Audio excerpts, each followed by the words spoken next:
Dr. Dineo, wonderful to have you back chatting on another Wellthy Wednesday conversation around employee well-being, psychological safety, the good, the bad, the ugly, what's broken, what isn't. Is it the executives who are blocking all of the great initiatives from the HR? Is it that HR just don't know what to do? Could it be that legislation is blocking leaders from doing what they want to do? Hmm. Or are we just lacking authentic, courageous leaders? Sure. Which is our title of our talk today. How are you? I'm well, thanks, and you, Tim. Every day, in every way, better and better. But this week, you've had some very interesting conversations, as have I. But let's Hmm. dive straight in as we break down a couple of key things that we've picked up in the past week's interviews with HR professionals and executives from throughout Africa. What's Yeah. fresh and exciting from your side?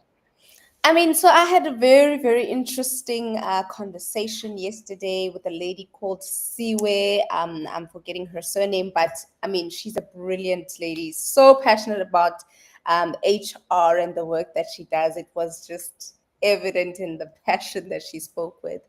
And yeah, so in our conversation, I think one of the things that struck me really was I'll talk around obviously psychological safety and leaders and HR managers creating that kind of space in the working environment. And one thing that really stuck with me was the concept of employee listening that she said Mm, a lot of companies need to actually sort of strengthen, right? And that is creating various channels, right? Where employees in the company can actually voice their opinions, thoughts, comments, suggestions, complaints, etc. Companies will normally have like an anonymous survey, probably once a year, to just say, okay, fill in this thing, tell us what you're not happy about, what's going well, etc. But very seldom do they respond to that, and often it's just almost just like a tick box for them to say, right. oh, okay, we did it once a year. But active employee listening speaks to again, various channels of employee listening. So, within the actual employee base, with focus groups, suggestion boxes, anonymous emails, people obviously being able to have access to the HR or even their managers directly. So she's just said that at least 5 channels where people could be able to communicate, right? And Mm. then responding to those comments, complaints, suggestions, etc., by bringing the employees together to say, we hear these are your concerns, or these are your complaints, these are the ones we can meet right now, or those are the ones we cannot meet right now. And she said, the common misconception with leaders in HR is that they think that responding to people's needs or complaints, or their well-being, requires money, and that's what they're often running away from. Right, so true. Yeah. So I thought that was quite incredible. And Oh, then as well, she spoke to, psychological safety being about the integrity of the leaders. And she said this is one of the things that a lot of companies lack. Leaders who do ooh, what they said they will do. So if as leaders of a company we say we do not tolerate bullying, as an employee, I must then be able to see that if there is someone, whether it's me or not, that's being bullied, if there is someone that's being bullied, there is action taken, there are consequences, the person is reprimanded. And as it was stated in the contract and by the leaders themselves, that in this work environment, bullying is not tolerated. mm. If that is actively done, then it creates a space that says, this is a safe space, it's a space I can trust. They do what they say they will do, and automatically that psychological safety is built. So it's about leaders also being brave, authentic, and courageous to do what they said they would do for the sake of all the other employees. That's powerful stuff. The key points here is listening so that they're feeling seen, heard, and valued. And we've Mm. had this come before. I remember doing the interview, I think it was from Ghana, where this one bank actually listened to their bank tellers and invited on the Friday the local market to the bank so that the employees didn't have to come back into town on the Saturday on their day off. And that relieved Oh, a lot of stress because they listened and then they took action. Mm. But it's actually, as you're saying, it's the leaders being in a position where they are authentic and they genuinely care, so that then they do something and that builds trust. Mm. And that trust element came out very strong when I spoke to Jackie. And if any of the people listening here want to hear the conversation, it's on our YouTube and also LinkedIn from yesterday, where I shared the full interview with Jackie, which is very insightful, where she was talking around the fact that we need more courageous leaders, Sure. because so often the leadership aren't trusted, Mm. which brings about a psychologically very unsafe environment. The team, the people, are they really going to do those 5 active communication strategies, the talking to the HR, or the reviews, speaking openly and honestly, or filling in the suggestion box, all these things, if they don't trust the leadership? Mm. And that became as a big stepping point, a stumbling block, which she says, we need more courageous leaders. And I said, well, where are they? Where are these courageous leaders? There's Oh. a lot of good stories, and it's not always all bad. There's a lot of good stories that came out after COVID. And let's face it, in our entire lifespan, I've been on the spinning ball of called Earth for longer than you have. But even so, what happened in 2020 is unique to all of us in workspace. We've not had that type of massive crisis before. We've had economic downturn, yes, but not this stage. And there was a lot of leaders who stood up and said, this is new territory. We weren't expecting this. We don't know what to do. Let's do this together. Sure. And she says, that builds trust. Mm. Now, she's got a consulting firm and has been in corporate and also in recruitment and HR now. But what she's seen is those companies that where the executives were authentic enough, back to that word you used, genuine enough, and feeling strong enough in themselves to turn to the people and say, we don't know how to do this.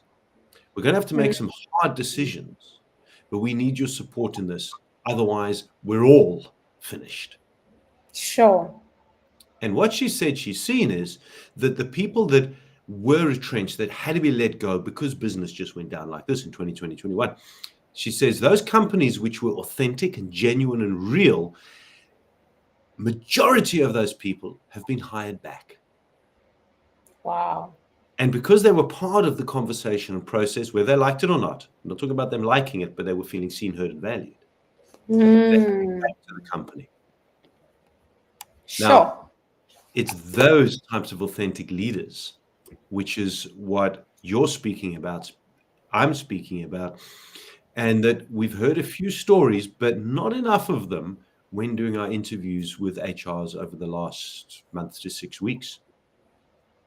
Yeah, I like that. I really like the part where courageous leadership is not necessarily just about doing the big, bold, and brave things, but it's also about vulnerability. It's also about being able Wow. to say, we don't know what to do in this instance. Actually, I think we need a helping hand. You know, I think when we think of leadership, we think of people who always have it all together, know the next step to take, have all the solutions, you know. But I think authentic leadership is exactly what you've just said here. Being able to say, actually, we're not really sure what to do in this situation. Can we do it as a team? Love that. That's it. Now, she calls this proactive thought leaders. Hmm.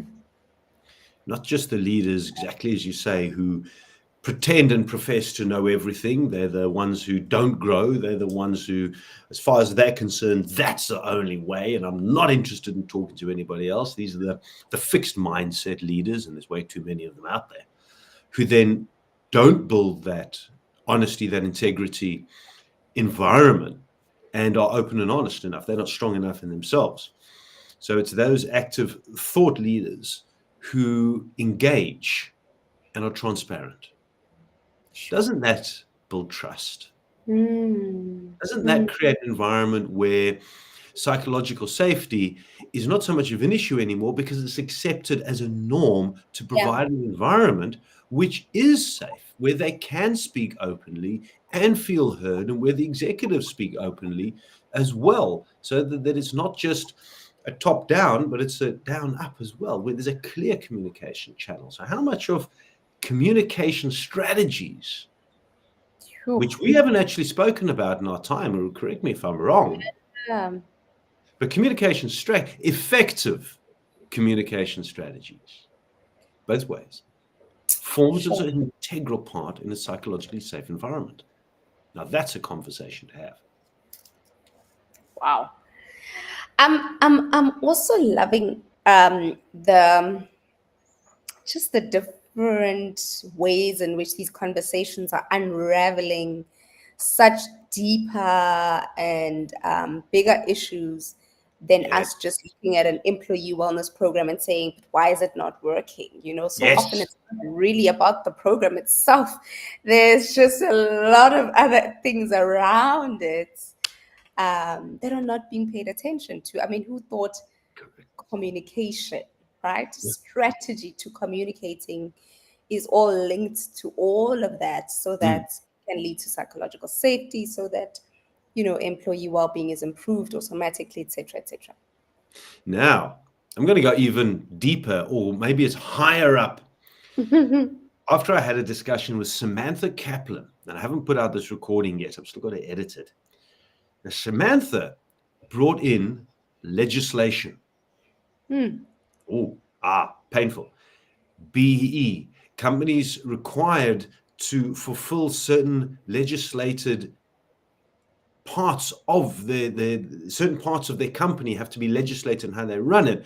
Do you have the right number of people of disability, of color, of age, of race? All of these dynamics come in. And she says what she finds is that companies are ticking the box that we need more people of color. Go and find them. But not necessarily based upon their skills or their experience. That inadvertently adds more pressure onto those in the company who actually have the skill and the experience, because now all these people are coming in because it's tick the box. Company's got to do it. It's legislated.